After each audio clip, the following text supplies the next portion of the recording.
In the ninth class, we have studied about the French Revolution, which was in 1789.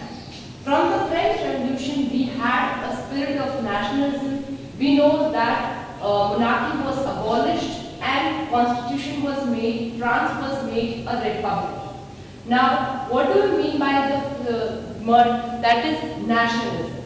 Nationalism meaning a spirit, a bond which brings all the people of different culture, different traditions, different language together. This is a spirit which brings you all together. So here in this chapter, Rise of Nationalism in Europe, we will see that how French Revolution affected the whole of Europe and how nationalism rose in Europe. Now we come to the 19th century.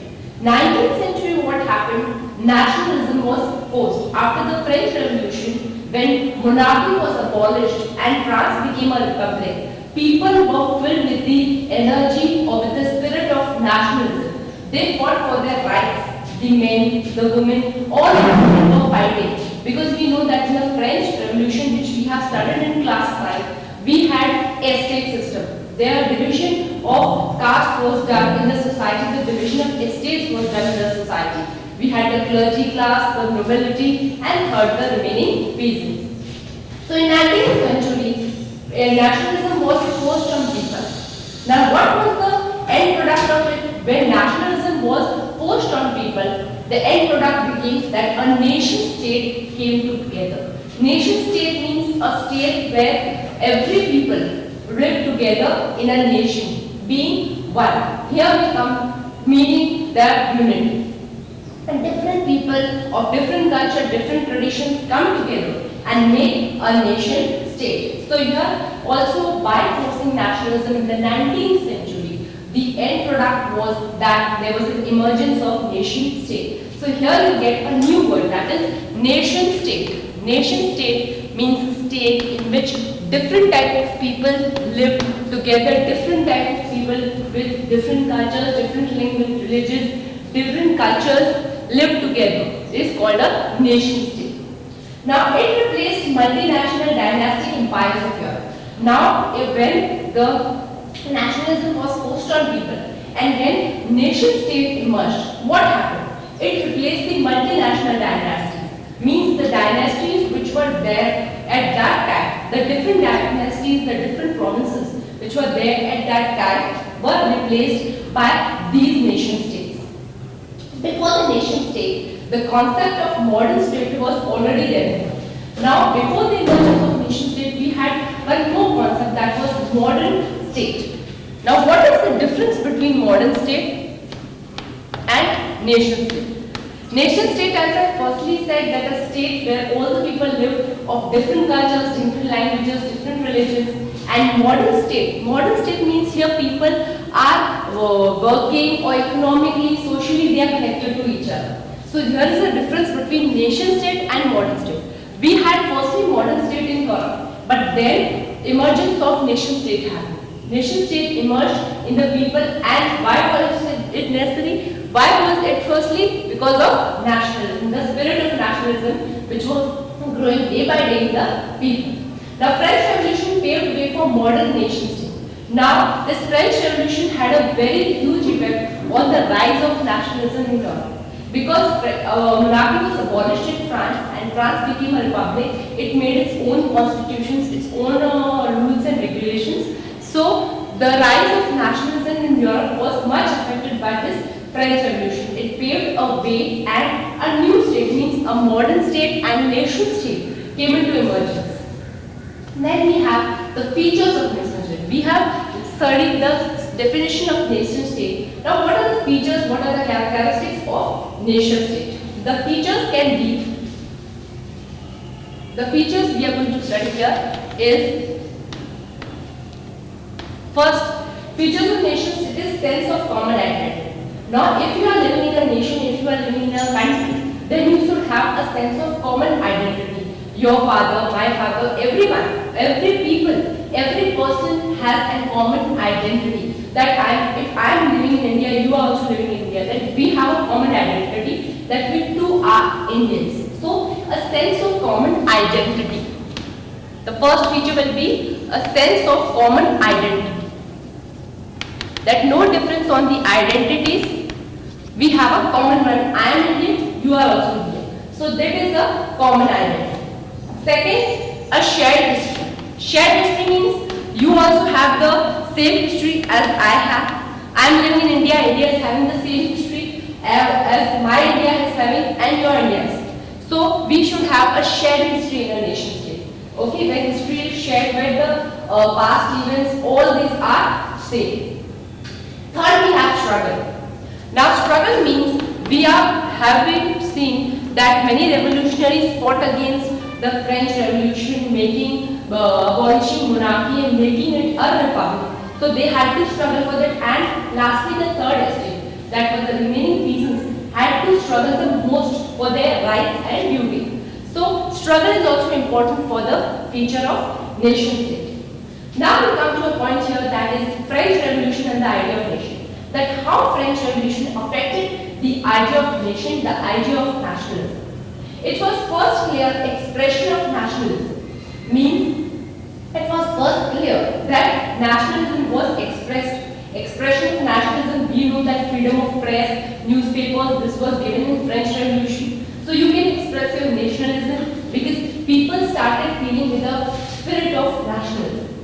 Secondly, sovereignty was transferred from monarchy to body of French citizens. Now what happened here? Sovereignty means the power to rule was transferred from monarchy. You know that abolition of monarchy was there in France. So now the power to rule changed from monarchy to the body of French citizens. French citizens means the people who were choosing their representatives in the National Assembly were connected to them. So I changed from the monarchy to the body of French citizens, which was elected by the French people itself. Now, how was sense of collective identity instilled in French people? Now, how French people were instilled with a collective identity, that all the people should be compared, should be considered equal to each other. Why was this reason? First, the reason was the idea of patriotism, that is fatherland. Means if you have a land, if your fathers have a land, then you have the right to adopt it. Okay? Then if you have a private property, means if your fathers are having some farm, then obviously it will be inherited to you, it will be given to you. So that idea was patriotism was involved in this. And secondly, in citizen, it should be compared as citizen. The idea of patriotism means the idea of fatherland, the land which is from your fathers, from your forefathers should be given, should have the right so that it can be inherited, it can be given to you. And in citoyen means all bodies are completed as citizens. No difference or no distinction between anyone. Second, French flag instead of former royal flag. Now firstly we were having former royal flag, but now after this French Revolution, after the abolition of monarchy and after the rise of nationalism, what happened? This royal flag was changed to French flag. French flag was made. First was the idea of patriotism. Secondly, French flag. First we were having a flag that was a former royal flag. So it was replaced by the French flag. The third was the formation of National Assembly. First we know that we had an Estates General in the French Revolution. So there was a formation of National Assembly made by the people.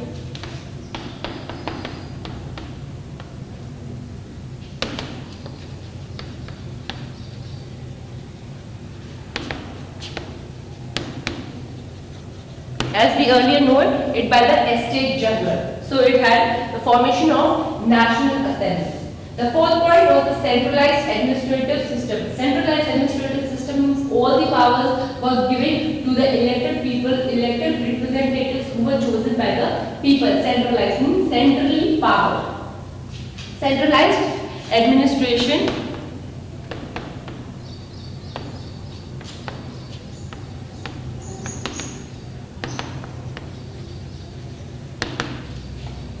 Now, fifth point was the abolition of internal custom duties and taxes. Now, firstly, we know that there were many types of taxes which were given to these peasants from the clergy class, from the nobility class, that were tithes, dowry. All these abolition of taxes and internal custom duties was abolished. All these taxes which were taken from the remaining peasants were abolished. Sixth was the adoption of uniform weights of measures. Obviously, if you want to weigh anything, you should have a uniform system of weights and measures. You can have a system of uniform weight and measures so that you can weigh anything. So, here first is abolition of taxes. And the sixth point is uniform weights of measures.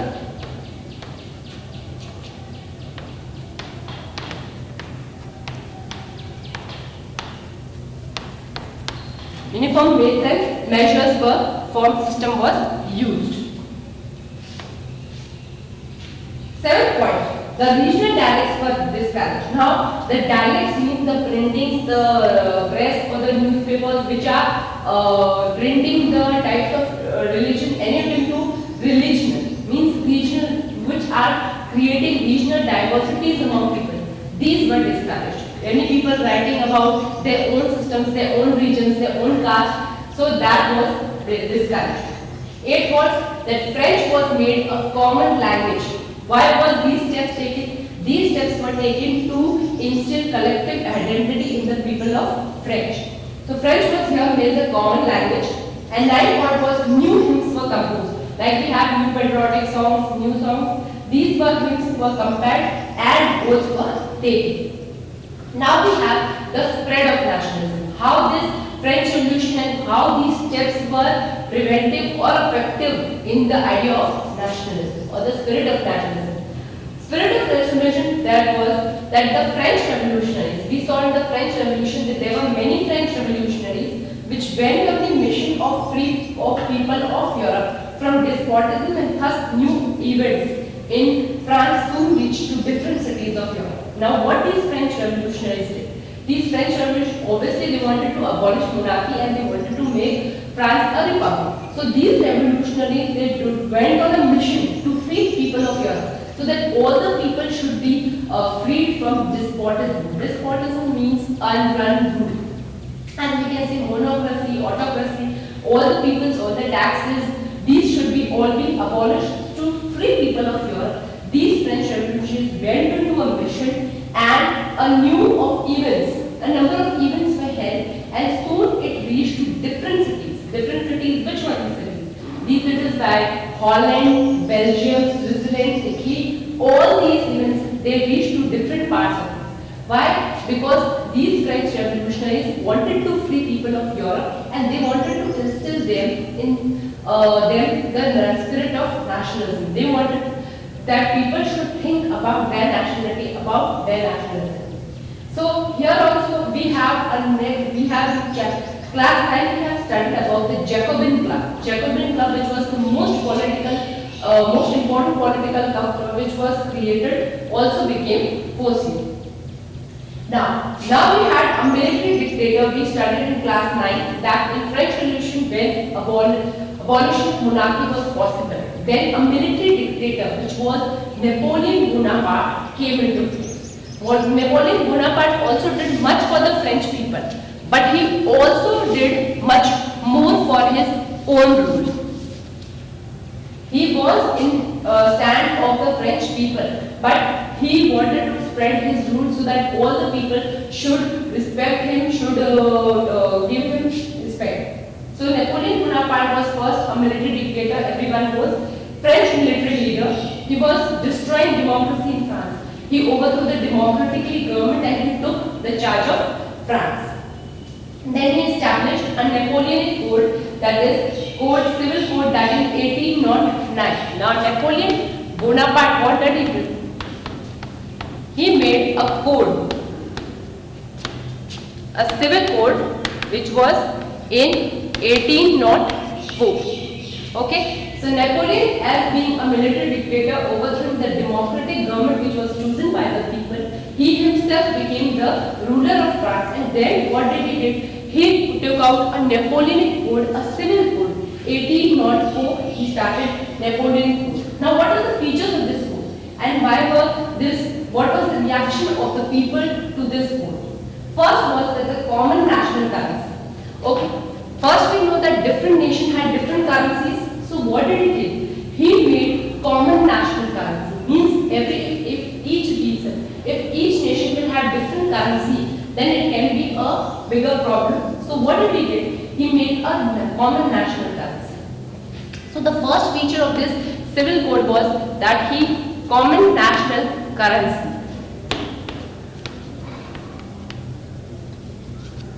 First of all, he made a common national currency. Second, he was equality before law and privileges by birth. Now, before law, everyone is equal, and the birth privileges which were firstly given were abolished. So, equality before law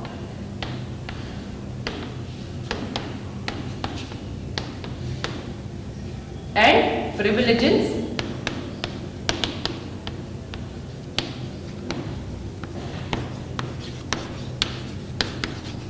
by birth. This was the second point. Third point was the secured right to property, that if you have a property, you can have the right to own it. So, right to property was given.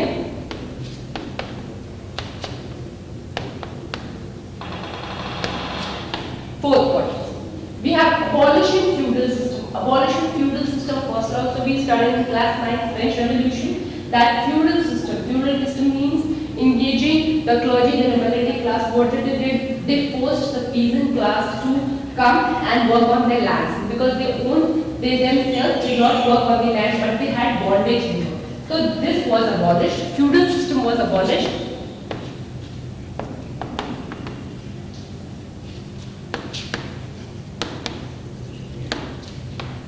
Secondly, the guild restrictions were made. Guild restrictions means we can say it is connected with the term industrialization. So these restrictions were made, guild restrictions.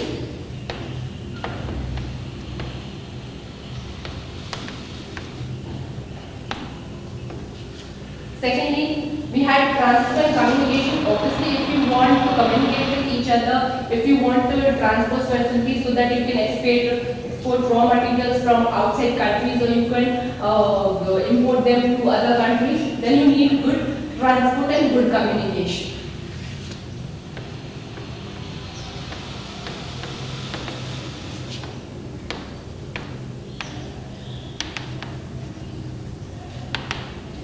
And last point, the standard weights of measures. As I have firstly also said that in this sense of collective identity which was instilled in French people, it was also a feature of Napoleon Code that standard weights means uniform method of weights and measures were used.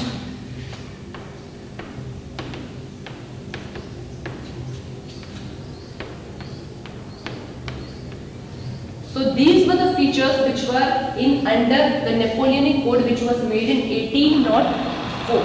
The common national currency, the equality before law and privileges by birth, right to property, abolishing feudal system, guild restrictions were made, transport and communication was made better, and lastly, that there was a standard and a uniform method of weights and measures. Now, when Napoleon Bonaparte made this Napoleonic Code, that civil code, what was the reaction of the local people?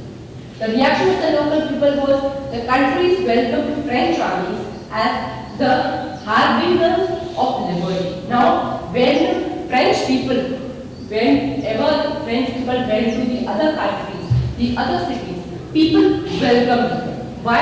As harbingers of liberty. Harbingers of liberty because here monarchy was abolished and France had become a republic, and people had revolted very strongly. They were an inspiring memory for all the people, so they were considered as harbingers of liberty. Secondly, the initial enthusiasm was contoured, soon turned into hostility. Now, by introducing this Napoleonic Code, what did? People were first instilled with enthusiasm. They were having the spirit of nationalism. But lastly, it turned to hostility because Napoleon was doing good for people, but much more good for himself. Increased tax, he increased taxes. Okay, censorship means rule in one hand, ruler one man. Forced conscription conscription into French armies. Means your people were forced to enter French armies. They were forced to work into French armies. All three outweighed the advantage of good administrative system. So the administrative system were much more affected by this Napoleon Code, that is the civil code, which was in 1809. Then we come to a point is making of nationalism in Europe. Now how nationalism spread between the different parts of Europe. First, in mid-18th century there was no nation state in Europe. Now we all know that in the 18th century, if we go 100 years back, 18th century, there was no concept of nation state, right? Because firstly we had the concept of modern state, but no concept of nation state. There was autocratic monarchies in eastern and central part. We had autocratic and monarchy means one man rule. People of regions did not share collective identity or common culture. Now here people did not have any common identity or a common culture. They were not sharing, they speaking different languages. This was the reasons. Then, for example, we can take the Habsburg Empire here.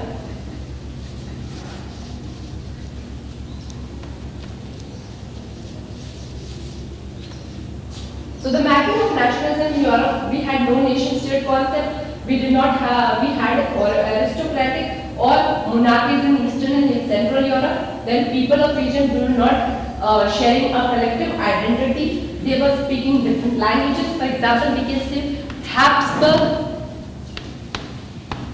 Empire. First here country comes, that is Austria. Now it consists of Austria, Alpine, Austria, Sudetenland,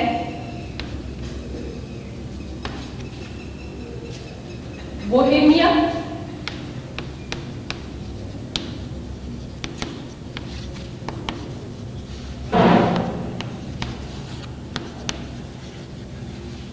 so this was the Habsburg Empire consisting of Austria, Alpine, Sudetenland, Bohemia and Hungary region.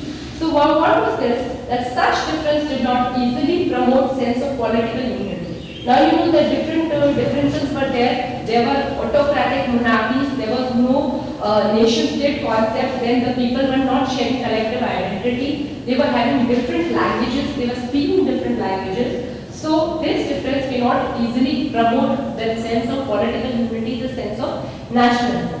The only tie binding the diverse group together was communal allegiance to emperor, because they were more kind to the emperor than their government.